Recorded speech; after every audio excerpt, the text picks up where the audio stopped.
Hi, everybody, and welcome to this first live masterclass with Miranda Macpherson. Welcome, Miranda. It's lovely to have you here today. Yeah, thank you. It's great to be here with you. So, Miranda's first class is called Grounded in Grace, Yielding to What Is.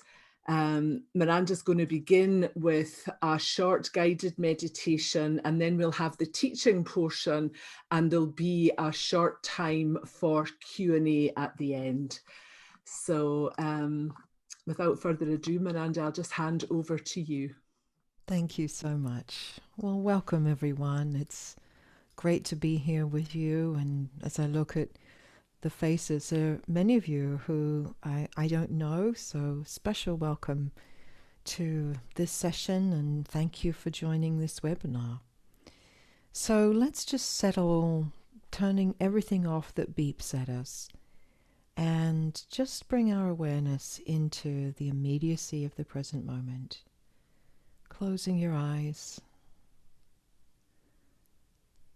taking a few longer, slower, deeper breaths.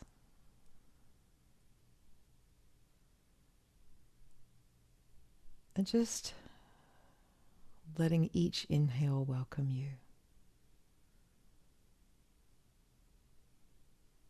to this moment, to why we're here.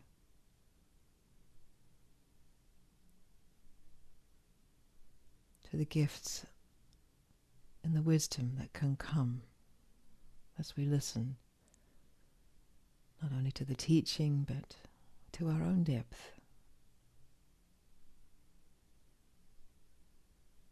And notice how each exhale can be a natural surrender.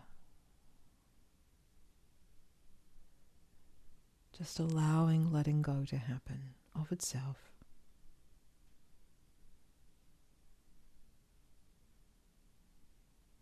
As you take in the support of the chair that cradles your body,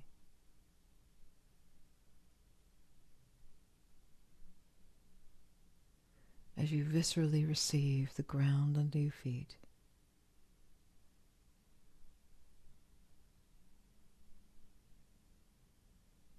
as you just rest here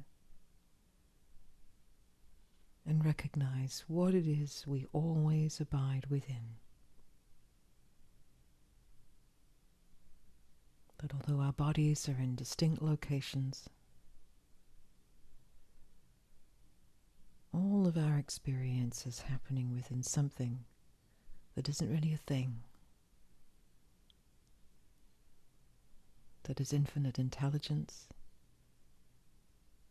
love and support.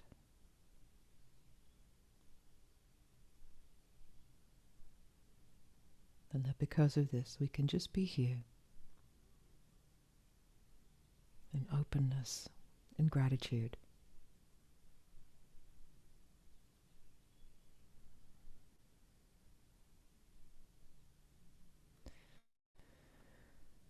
Taking a few deeper breaths, just letting your eyes open.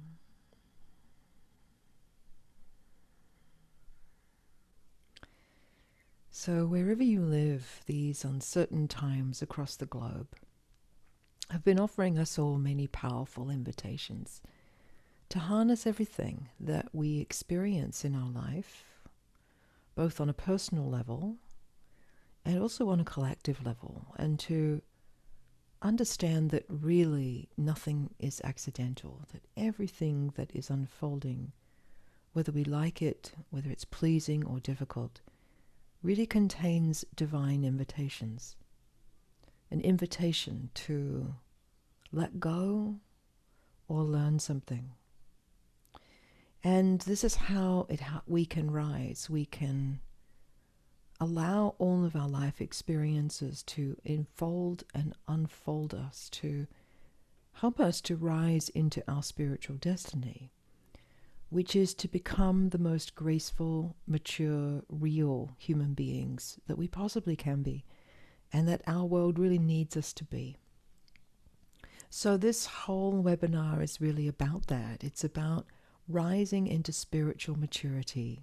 So it makes sense to just define that a little bit. What do I mean when I say spiritual maturity? Well, really, I see spiritual maturity as the capacity to be present in this moment, to not be referencing thoughts and memories to navigate the now. It sounds very easy, but it's really quite a piece of work to actually be here now.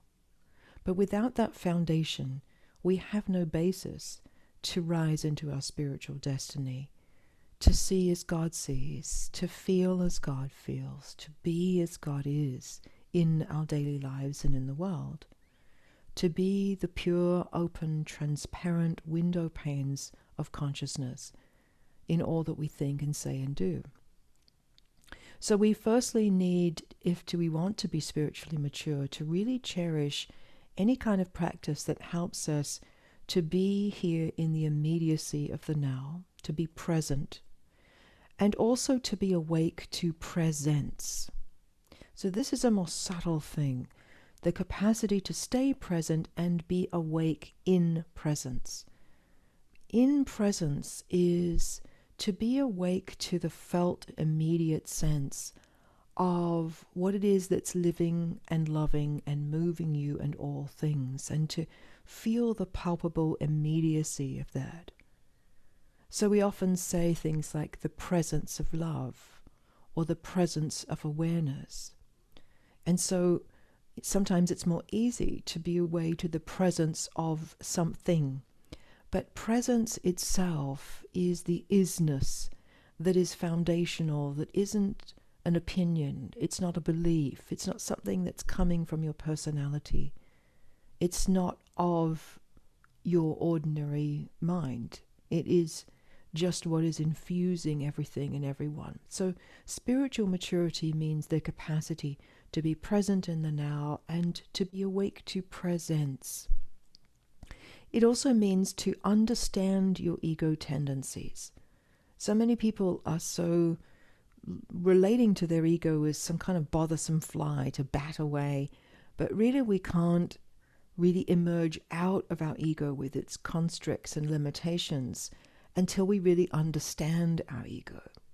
And that means understanding what triggers us, in various situations that takes us away from our spiritual maturity, and understanding that without judgment, with eyes that are forgiving and compassionate. But ultimately, it means knowing who you are deeper than your ego. Not just conceptual knowing, but knowing through direct experience. The more you know the I that is the pure I of I am, the less you abound in your tendencies, or the more you have compassion and forgiveness for yourself and others. Spiritual maturity also means that you can catch yourself in the act, and anyone who's walking the path substantially knows that, inevitably we stumble at times, or we get triggered at times. And so spiritual maturity doesn't necessarily mean we never get triggered. It means that we are aware we're getting triggered, and that we have the capacity to reset and also to be curious about what was really going on there, right? So we can learn something from that. And that helps us to respond from wisdom in the daily situations of our lives, to not be so reactive, to be able to actually take some breaths and to open to what is really wise and true here, not be so attached to your position. And all this will mean, to be spiritual mature, will mean that we want to regard everything that happens in our life really as a divine invitation. Course in Miracles says it takes great learning to understand that all things, events, encounters, and circumstances are helpful. But I'm sure if you've been on the path for a while, you know it doesn't always feel like that. Sometimes things arise in our life that are difficult, that we don't like, that we wish we didn't have to work with, but we do. So Hafiz, the Sufi poet, said, "You have been invited to meet the friend. No one can resist a divine invitation that narrows all our choices down to just two. Come to God, dressed for dancing, or be carried on a stretcher to God's. So the spiritually mature know that full surrender really isn't optional. And so the spiritually mature recognize that, life involves birth and death. There is no spiritual transformation without letting go. And without letting go without guarantees, letting go without a bargain, actually recognizing that there's nothing but grace ultimately helps us to let go. And as we become more capable of just letting go, opening up, learning, what happens is that when changes arrive in our life situation, whether the changes that have been brought to your life through the pandemic and whatever that has meant for you specifically, whatever changes might be here in your family situation, your work situation, your health situation, that really we can be open to constructive change, to recognize that change is a constant part of the unfolding of life, and that we can remain calm and clear on the inside, connected inwardly to what's true, to what is never rocked, to what never changes. That gives us the capacity to remain calm and clear, even though our outer circumstances may be very quaking, as they have been in this last year for us all. We have the capacity to yield to just what's true, to what is, to what's asked of us. So you can see just from what I've said, how I've defined spiritual maturity, that this is not for sissies. It sounds easy, but we all know that it's not. But the good news is that there's grace to help you with all of this. Grace to help you engage the path, and grace to help you receive what it is that you need to address what you need to address, and allow your situation to evolve you. So grace is such a beautiful term, and when we say that word, or maybe if you hear me say that word, maybe you feel something that isn't necessarily so definable in words. Grace evokes within us the felt sense of inspiration, beauty, a divine hand coming, though we might not know how, we might not even fully understand it. But if you look deeply into your life, your experience so far, I am sure you have felt the touch of grace, whether in moments of distress, or moments in nature, or moments where you might have been blessed to be at the birth or the death of someone, when our ego is really humbled and we get it, that something so much larger and more profound than we can name or fathom has been living us all this time. So when I say grace, what I'm speaking to is all of that and so much more. And as grace relates to this important subject of spiritual maturity, the realm of grace that I want to really open up today that helps us the most is the realm of grace that I call the ground of grace, primordial grace. Often we think of grace as some ray of light or heavenly breeze that sort of descends from above. But when we look at life a little more deeply, when you consider what it is that is pulsing through everything, what it is that is causing all the plants to compassionately absorb your carbon dioxide and give you back clean air. When you observe nature and how everything is interconnected to everything else as a natural harmony and intelligence, when you really consider the involuntary mechanisms that are going on within your own body at any given time, when you really are here, dropping out of your mind, this that I call the ground of grace is very obvious. We see that there is a fundamental primordial intelligence that is powerful, life-giving, phenomenal, beautiful, powerful, and that it is what's living us all this time. It is what's been living us all the days of our life, and that it's fundamentally loving. When we let ourselves recognize this, and the ground of grace is something we recognize, we turn our attention to see and go, oh, it helps us to come out of our mind. It helps us to come out of our concepts and our thoughts, trying to headbutt our way through life. It helps us to just come down into our senses and to receive what is. To receive the fact of the earth under your feet that doesn't have an opinion about you, just provides support. To receive the life-giving oxygen that arrives with every breath you take. To receive birdsong. To receive everything as an expression of love and support that reminds you it's okay. Reminds you you don't have to prove anything. You don't have to fix anything. You don't have to get anywhere. You are asked to simply settle into this moment, let go, and recognize what you are within. So,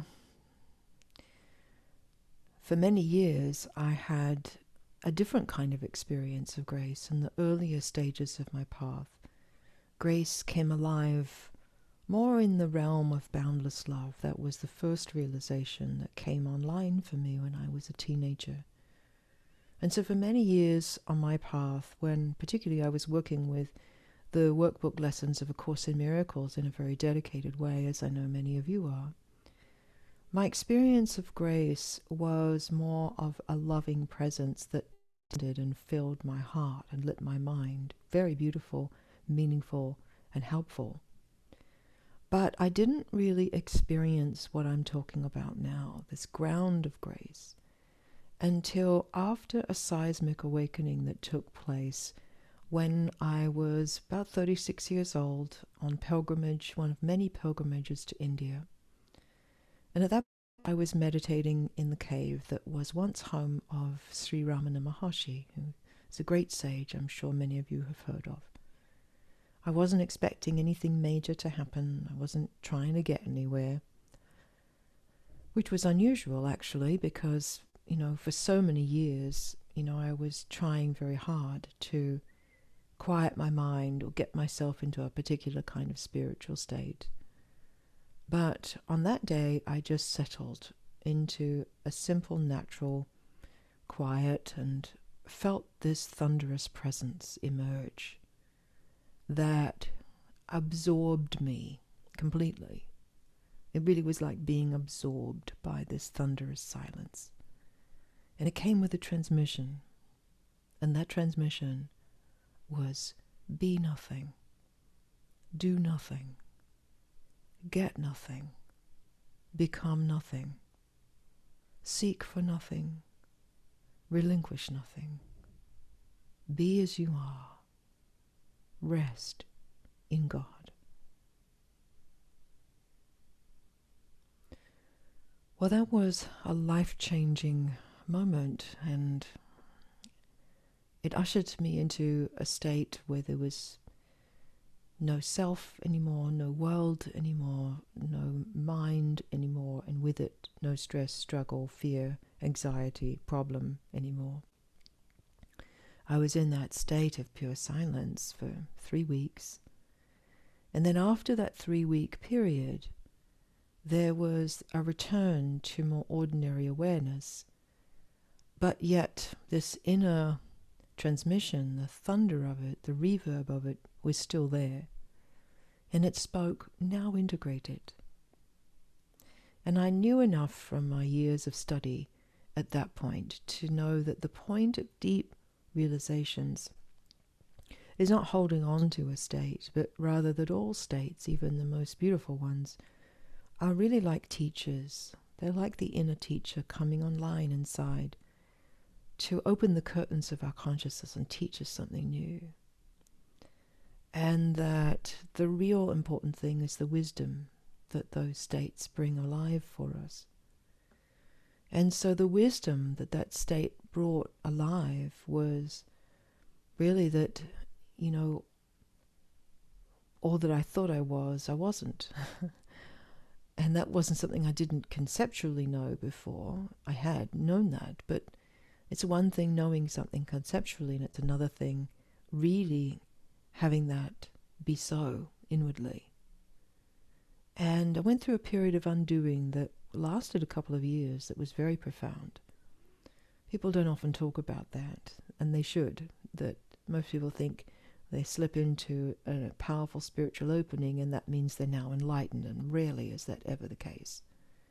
It's really a new beginning. And that those powerful openings come when they come by grace.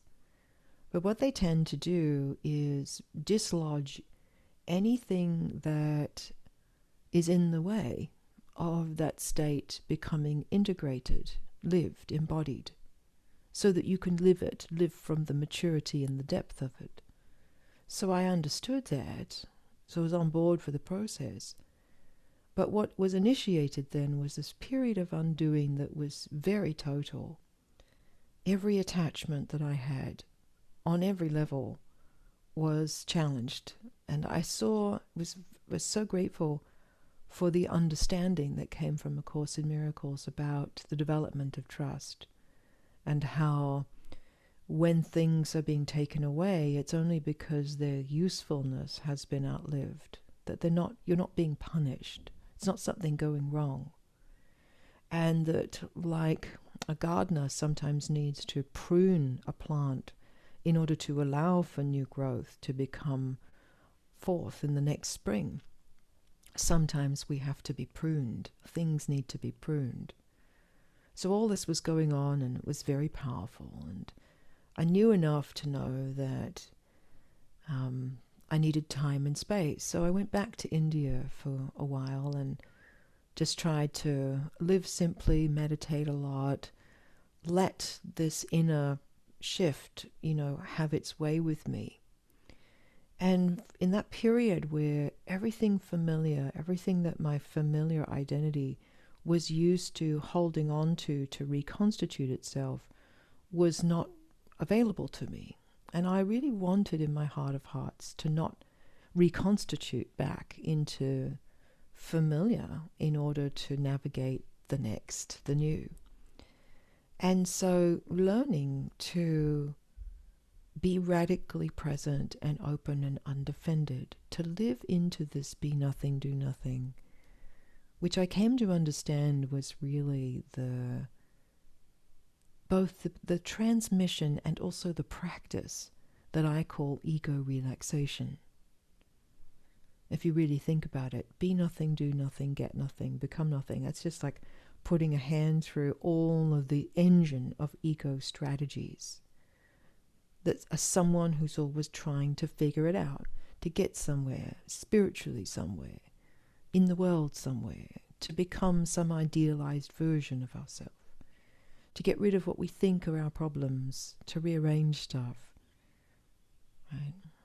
To get over things. It's just more and ultimately more and more interference, ego trying to figure it out, even figure enlightenment out. Of course, that's impossible. And so to really let go, to live into that, means to be that present, to feel everything and to do nothing, to change, fix, or rearrange our experience. And that this is how we are found, by a grace that is deeper than our mind.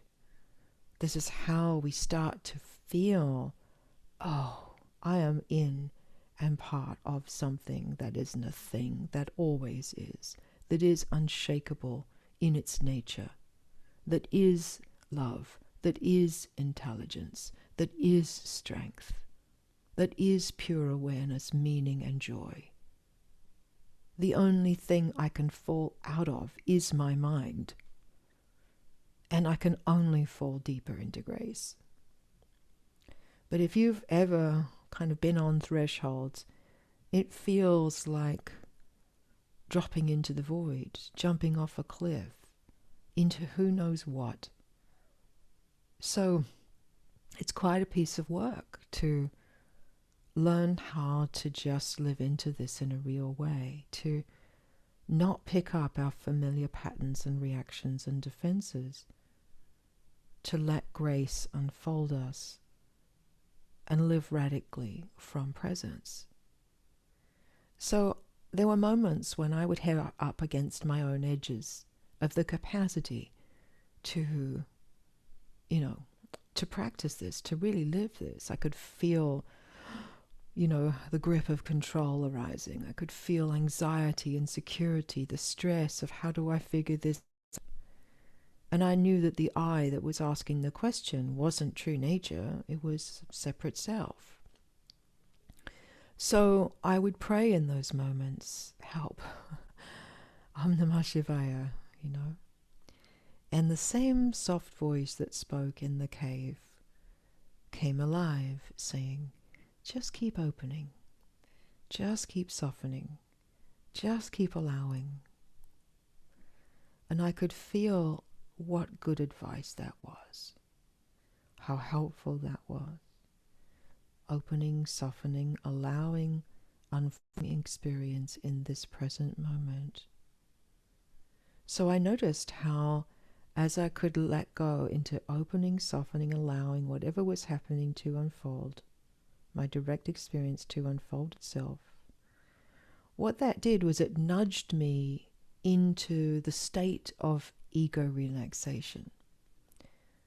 Now that is your natural state when you really think about it. It's just, your ego is a vehicle for individual consciousness, but when you realize it's just a vessel, it's not who you are, then it doesn't have to be such a problem. So we don't need to try to annihilate our ego. We just need to let it relax, right? So that like a troublesome pet, it can just sort of curl up on our lap and settle down, not be such a problem. So I noticed how opening, softening, allowing really supported that movement in me. And sometimes when things got really edgy, I would ask, okay, how much more do I need to open, soften, allow? The same voice spoke, saying, until your surrender's total. Well, of course, until we actually can let go of relating to life through our thoughts and memories, thinking we're the one doing it. That's how it just reality seems from the perspective of ego identification. We think I am the doer, and therefore it's all up to me. That's how it feels. Ramana Maharshi spoke about that. He said that the construct of you're the body and you're the doer are the primary constructs that limit you from awakening, and that they're delusional. They don't feel delusional. So, but just think about it for a moment. An area of your life where you're less than graceful, you're less than mature. And don't judge yourself for this, because remember that spiritual maturity means understanding our ego and how it works, right? We can't move beyond it until we really understand our structure. And not everyone's ego is the same. Some of us struggle more with anxiety and fear. Some of us struggle more with shame and guilt. Some of us struggle more with frustration and anger. We don't have to make that mean anything, but we do want to understand what trips us up, what limits our spiritual maturity, what causes us to be reactive rather than responsive. So just take a moment right now and just see what that is for you. What limits you from being graceful, being spiritually mature? And if you're not sure, well, consider the last time you snapped at someone, or you withdrew, or you just felt pissed off, but you didn't really deal with it. closed your heart in some way. Just take some breaths. And refusing to judge yourself a spiritual failure for that. Just be curious. What's at the core of this? Really? And how old do you feel here? So inevitably, the places where we get reactive, the places where we're less than graceful or mature, are inevitably places where we really do believe we're the doer. It's coming through the filter of a separate someone who thinks they're the doer. And the feeling of that is stress, contraction, pressure. Feels like I have to do this. I have to figure it out. I don't know how, but I have to. And if you feel into that a little bit more, if you notice how old do I feel in this place, more than likely you will see it's a young one. It's a young self. Your ego formed into a personality structure in relation to others in those first 7 or 8 years of life. And so the places where you're spiritually immature is really quite literal. Because it's usually a child, a scared child, an insecure child, a frustrated child. A child that thinks it should be able to do it but doesn't know how. And then overcompensates in some way, or shuts down in some way, or tries harder in some way. So I know that for myself all too well. My personality had a lot of shame and frustration in it, and insecurity in it, control in it. So my default was try harder. And of course that was the message I received as a child, pretty consistently. And one day I was seeing all of this and doing my very best to soften, open, and allow rather than let that run again.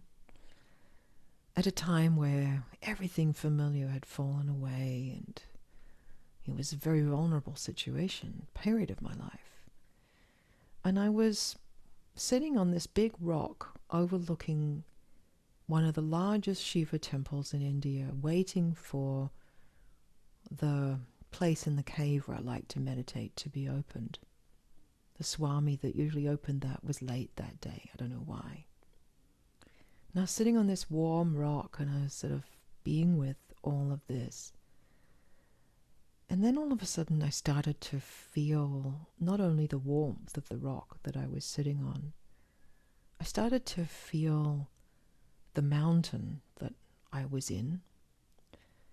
And this mountain is a sacred mountain that has been a pilgrimage place to thousands of beings, hundreds of thousands of beings, throughout thousands of years. It's worshipped as Shiva. It's like what Lourdes is to Catholics. For Ramana, this was his deity. He prayed to this mountain, Arunachala. I really felt Arunachala, and I felt all of the beings who had meditated and practiced and prayed over the years in this mountain that I was sitting on.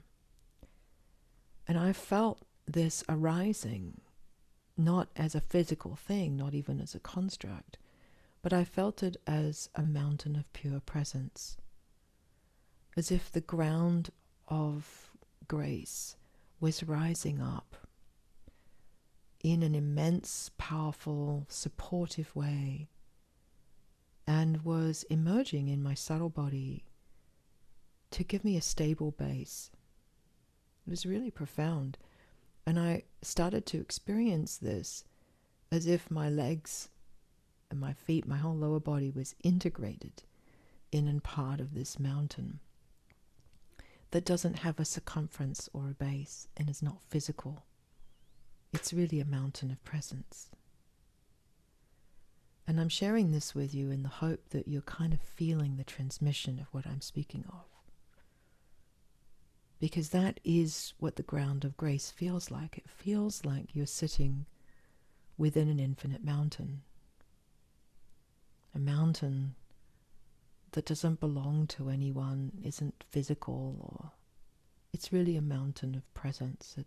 But it has a feeling of immensity and a rising to support you, as if the tip of that mountain just sort of takes up residence in your very deep lower belly, stabilizing what the Sufis call your Kath center, or what the Taoists call your Dantian center, so that you actually have a base within yourself that isn't dependent on what happens outside. You have support that's coming directly, that's not coming interpersonally. That allows the heart to open, and so it allows the mind to quiet down. That's why in the Zen tradition, so much of the emphasis in Zen meditation is resting as a mountain with the breath in the belly. Even Lao Tzu in Taoism said, "Be still like a mountain and flow like a river." So as we take a deeper seat in our innermost being, we feel that sense of being grounded in something that is never rocked and doesn't change, that always is. This helps us to greet all of our material, emotional, interpersonal, collective, with acceptance, with kindness, with openness, with the attitude of the happy learner, willing to let go or learn what it is that is needed for us to be the graceful human beings that we are born to be and that our world needs us to be. So, take some breaths. And just notice how you feel right now. How you're being affected by what I'm sharing.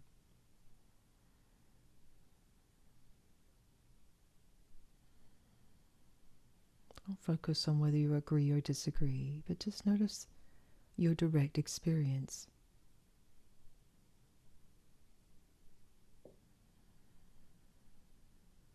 And see if right now you can just soften, open, and allow your direct experience exactly as it is.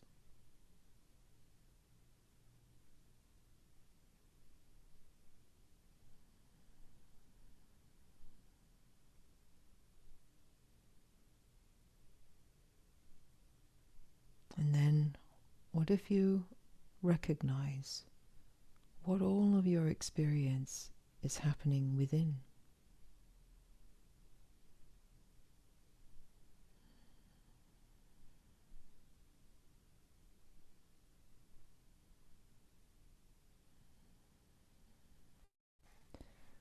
So, I'd love to hear from you, from where you are, what you're experiencing as you listen, and anything you want to ask me. I'm happy to take your questions and work with you.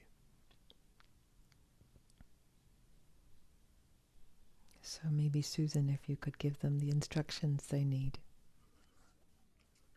So if anyone would like to say something, please raise your hand. The raise hand function is in the toolbar under reactions. And you can ask questions or share your experience.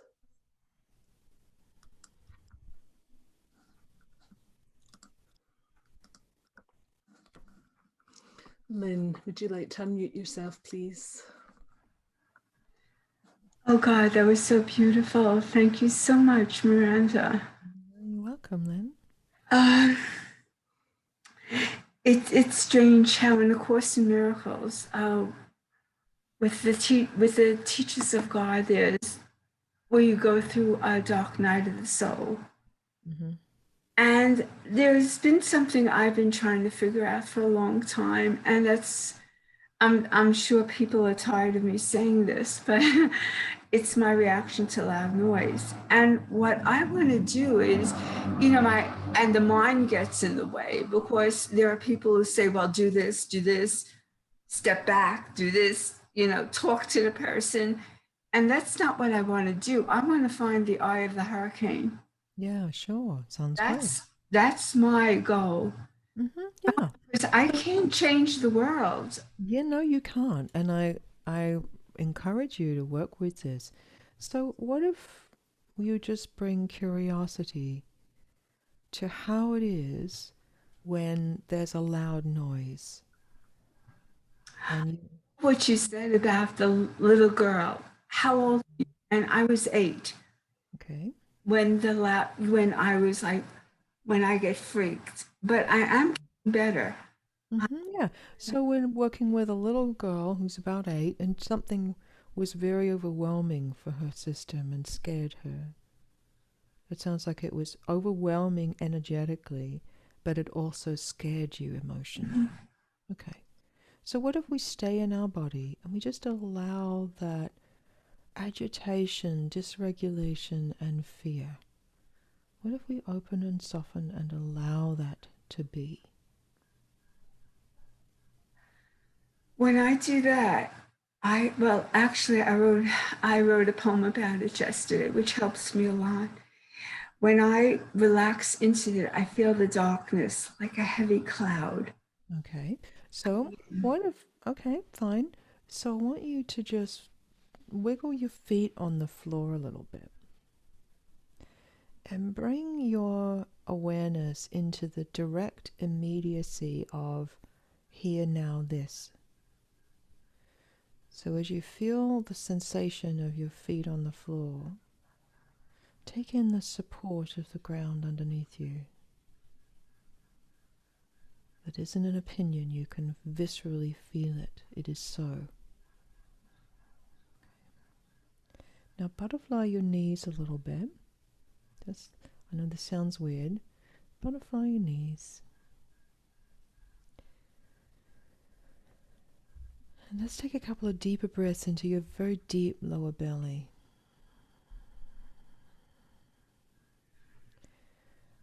So these simple somatic cues, feet, knees, belly, switch on that felt sense of grounded in something much bigger than the 8-year-old. That helps you just be here now in a more easeful way, offsetting the overwhelm. Now feel that sense of everything just melting down into that foundation.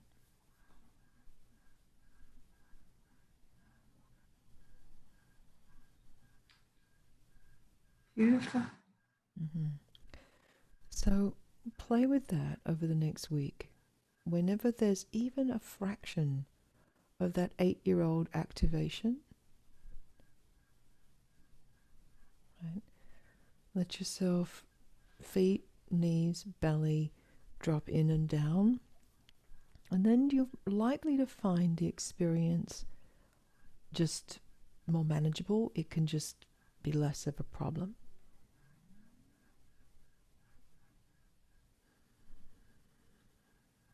Beautiful. Right. So there's a handout for that meditation that you'll receive after today. Yeah. Thank you.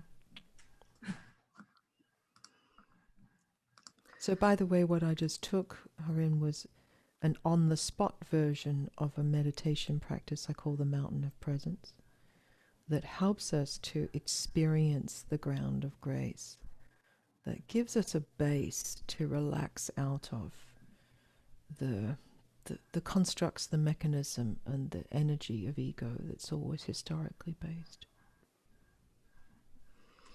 Thank you, Miranda.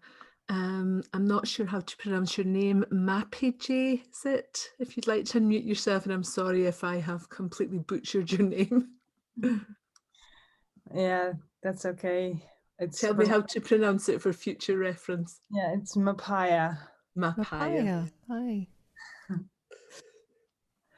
Yay, thank you so much. I have a question about, when I listen to your voice or when I listen to guided meditations, I really get into the presence and into this beautiful feeling. But then when I want to start do things, then I kind of lose it, or I feel like I can't do both, like and doing things and staying in that presence. Do you have any Yeah. Firstly, be very patient with yourself. Learning to get stabilized in our realization never happens like that. And that's why people like Ramana had a sudden awaken, but then they go and hang out and meditate in a cave for the next 15 years. Right? So I think much of the problem has to do with the delusions of awakening that people then expect, oh, they should be able to just live this. Well, let me tell you, learning to let your doing happen from being is a nuanced, delicate, long-term process. It's not going to happen suddenly. So we need to bring that attitude of patience but perseverance. And on a practical level, go slower. To just see if you can set your life up in a way that allows you to do less or to go slower, right? One of the things that will also practically support that is in your formal meditation practices, give yourself at least another extra 5 minutes at the end of the practice to just sit there with your eyes open. Right? Most of us meditate with our eyes closed, but to open the eyes, continue to abide inwardly, but let the world come to you, let lights and color and sound come to you, but you're continuing to meditate, but just with the eyes open. What that starts to do is it starts to support a dissolving of inner and outer over time. And one of the things that helped me in the training of myself to let doing happen from being is to really take what A Course in Miracles says about make no decisions of yourself very seriously. So many years ago, I trained myself to not think to act, but to ask what's needed now. What's needed now? What's needed now? What's needed now? Right? And if you train yourself to ask for things that don't matter, that you're not invested in, like what to eat for lunch, like what to plan in your schedule, then what you do is you train yourself to not lead from thinking. And this happens over a long time. But ultimately it becomes like a natural flow. There's a lot more I could say. This is a very big subject. But I hope that's a few nuggets for now. Thank you. Yeah, I'm a painter, I'm an artist. So I would really like to be more mindful when painting. And Yeah, how wonderful. Yeah. Well, you're very fortunate because creating art is going to happen most easily when you're relaxed and settled and not trying to get anywhere.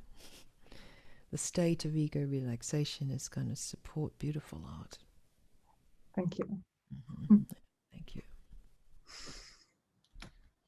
Thank you. Rico, would you like to unmute yourself, please? I wouldn't like to, my friend. I would love to.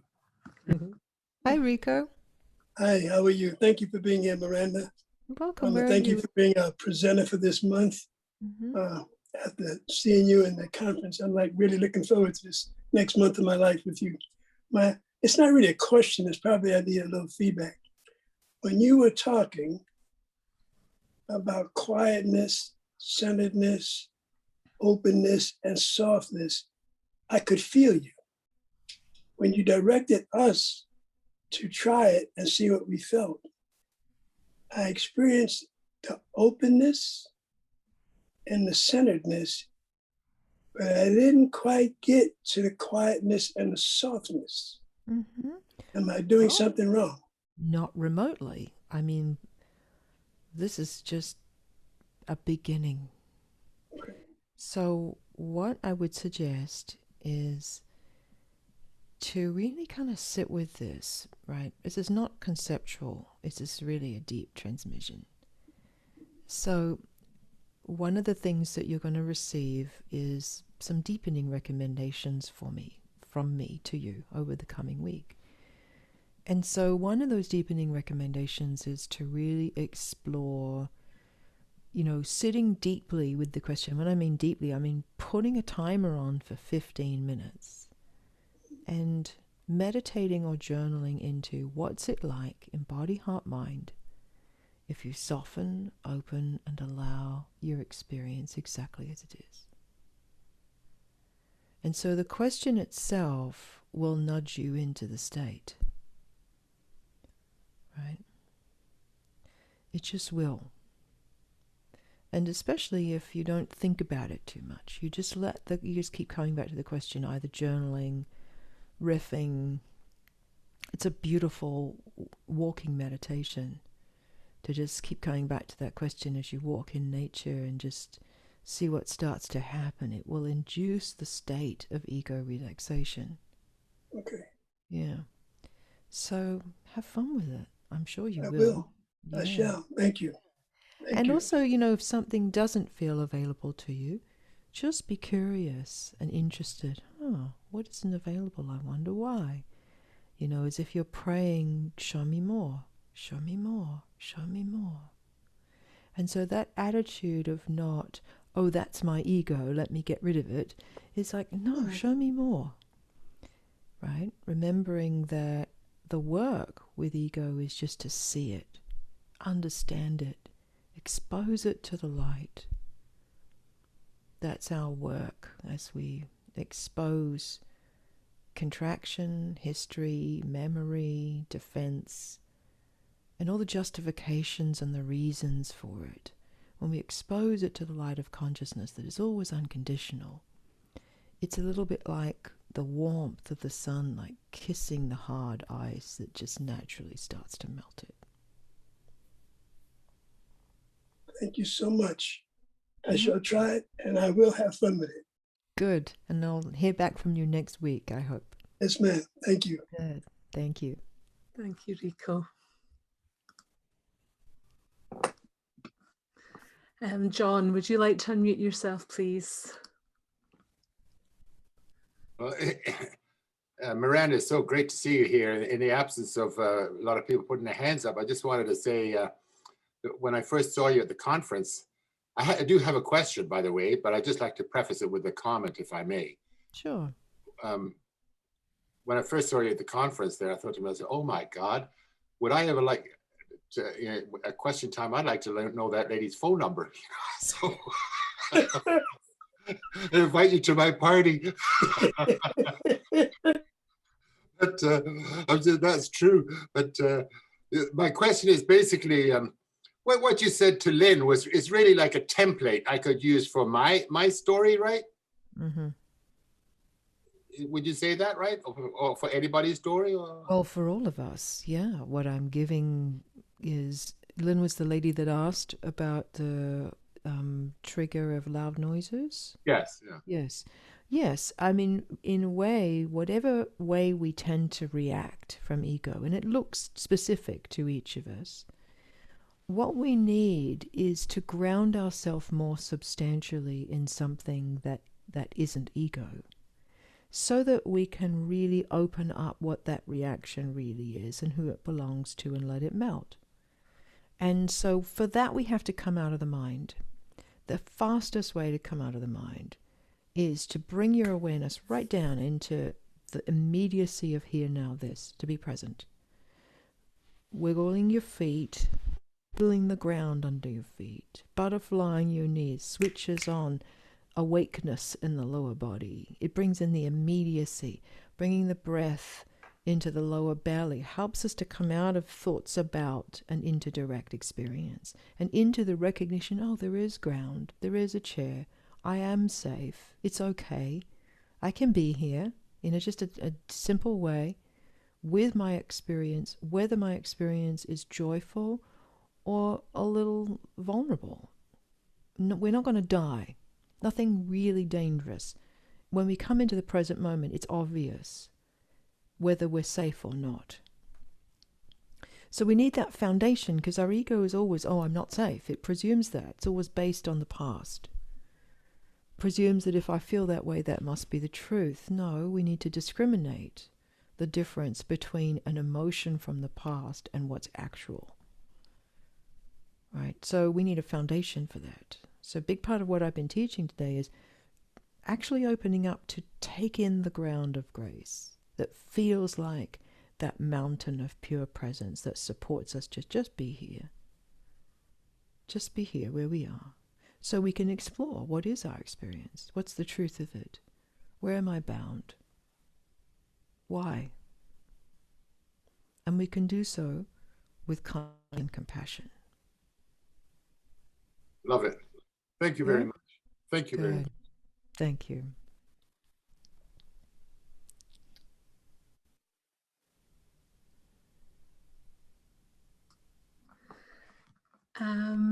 Angela and Terry, please, would you like to unmute?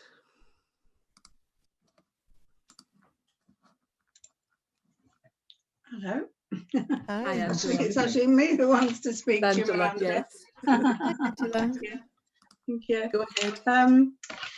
Probably I could apply what you said, Miranda, to myself already. It's about the discomfort of physical illness, trying to be with that when it's quite a long ongoing thing.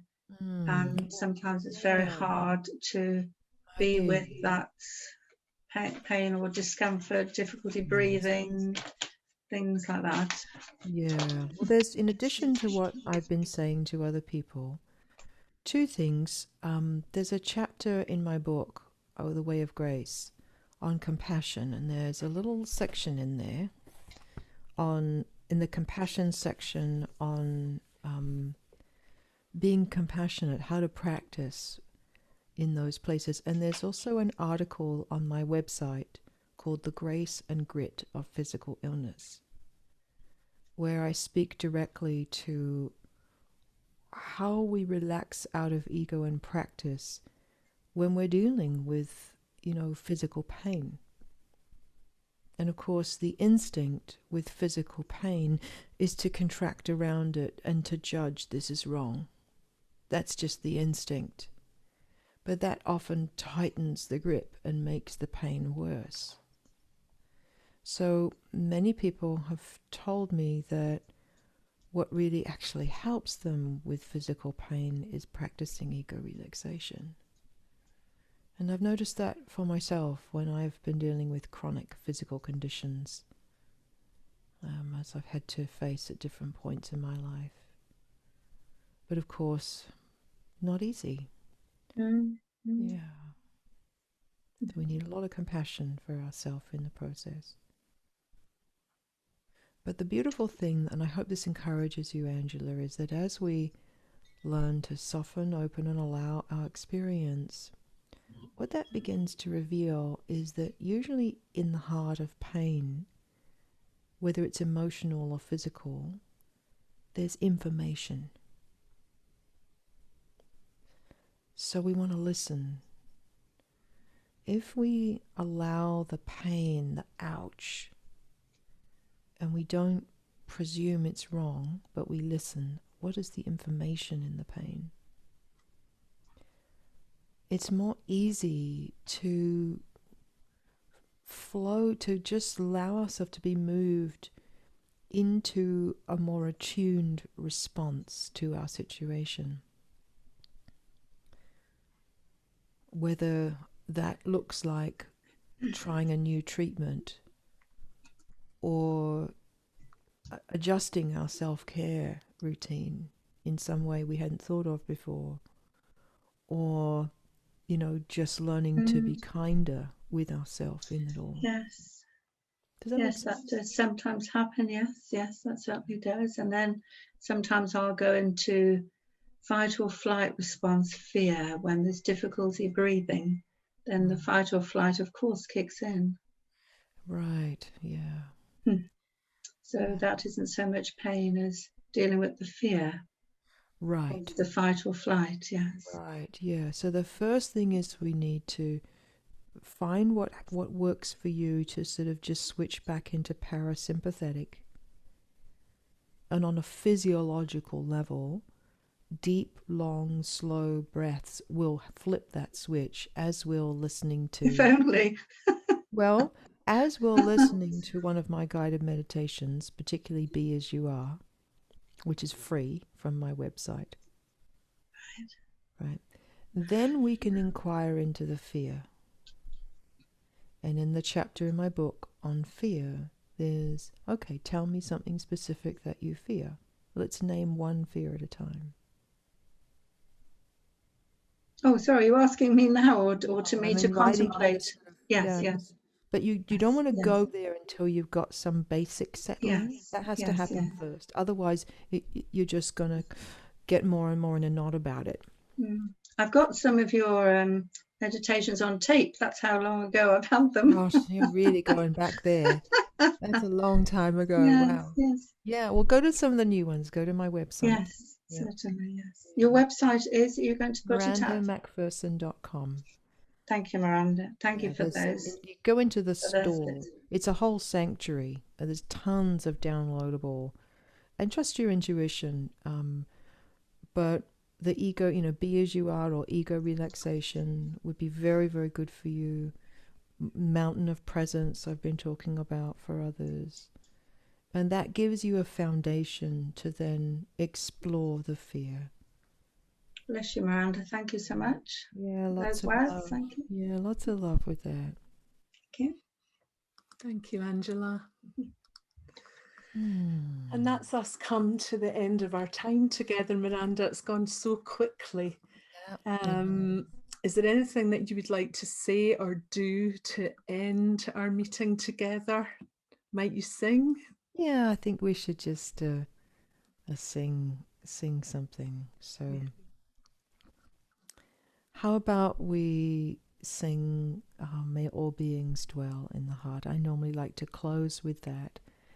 So, and especially given Angela's last question about physical pain, I think it's very relevant that, you know, like we all go through things in life that are very difficult. And when we're going through difficulties, whether those difficulties are due to conditions in our world, our life situation, or our health, or heartbreak, or loss, or we're grieving, or we're just dealing with some challenging knot of suffering, you know, sometimes what we need the most is the compassion to stay present and open and be kind and interested to work constructively with our experience. So this is a prayer that is my version of the Metta loving kindness prayer, and I'll teach it to you. It's very simple. The words, you might want to write them. May all beings dwell in the heart.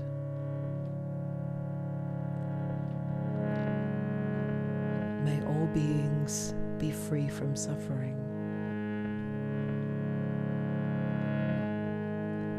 May all beings be healed. May all beings know their wholeness. May all beings be happy and at peace.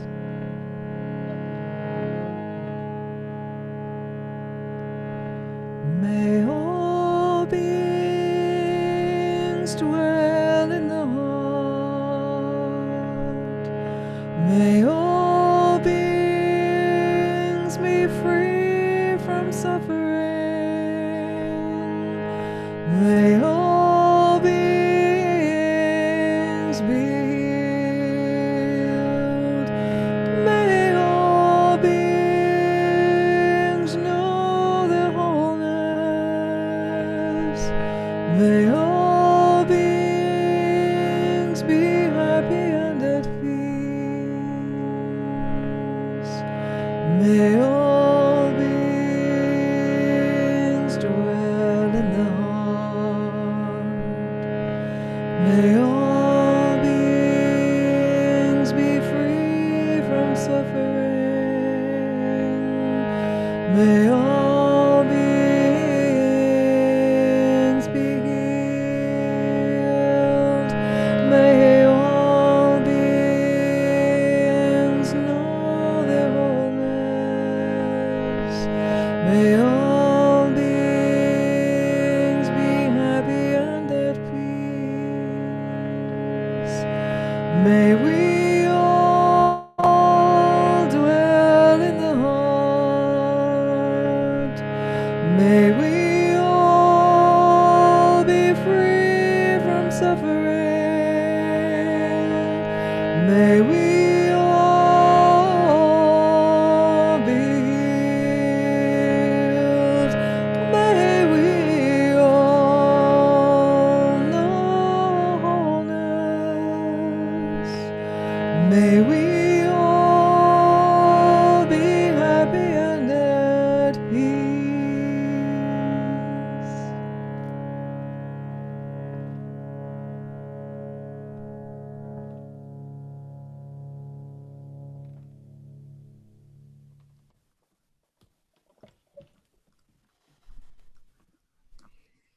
Thank you so much, Miranda. Thank you for having me, and I look forward to being with you all next week. And please do read the deepening recommendations and the things that will be sent to you. Print them out, because there's a lot there. In an ideal world, I would have had 3 times the amount of time, and we could have done a real exercise together. So I'm trusting that you will do that on your own or with your friends. And if you do, then we'll have a much juicier time even next week. So I look forward to seeing you then, and thank you. The practices will be uploaded to your member area within the next 15 minutes, so you can go and get them there. So thank you so much, everyone, for coming, and we'll see you next week, Miranda. Thank you.